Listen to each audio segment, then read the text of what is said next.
Now, after signing a legislation formally including 4 Ukrainian regions into Russia, President Vladimir Putin says that Moscow will stabilise the situation in what it claims to be our annexed regions. The 4 regions represent around 18% of Ukraine's territory.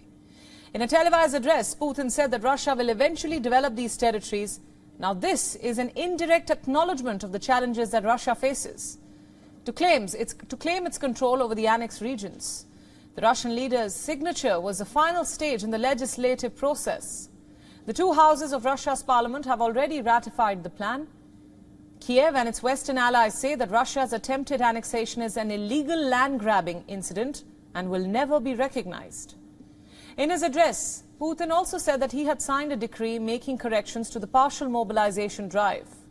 He said that it would defer conscription for additional categories of students, including those enrolled at accredited private universities and certain postgraduate students.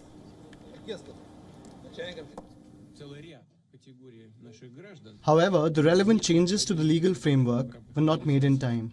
So the draft decree submitted by the Defense Ministry and the government came out in a way that did not represent the viewpoint of the Defense Ministry itself. So we have had to make adjustments to this document accordingly. I have already issued a decree today. It has already been signed, which makes these very adjustments.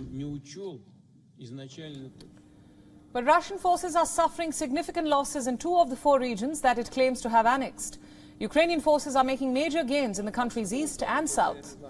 Ukrainian President Volodymyr Zelensky also said that his military had made rapid advances against Russian forces in the past week. Сьогодні у нас є хороші новини із передової, із дипломатичного фронту. Перше. Українська армія здійснює на півдні нашої країни доволі швидкий і потужний рух в рамках поточної оборонної операції. Від російського псевдореферендуму звільнено вже десятки населених пунктів лише за цей тиждень. Це на Херсонщині, Харківщині, Луганщині і Донеччині разом. Зокрема, з військових зведень з Херсонщини звільнені від окупанта і стабілізовані населені пункти Любимівка, Хрещенівка, Золота Балка, Біляївка, Українка, Велика і Мала Олександрівки та Давидів Брід. І це ще далеко не повний перелік.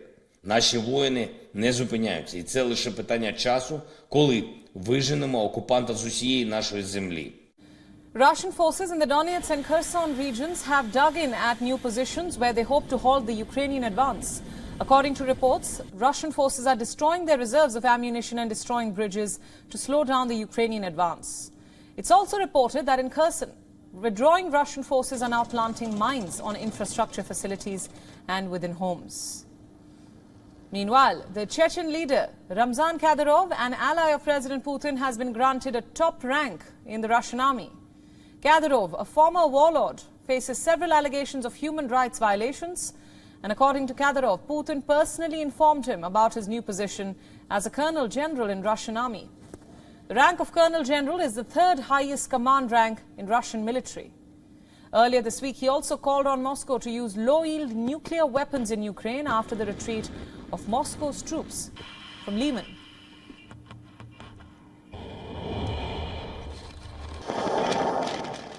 WION World is now available in your country. Download the app now and get all the news updates on the move.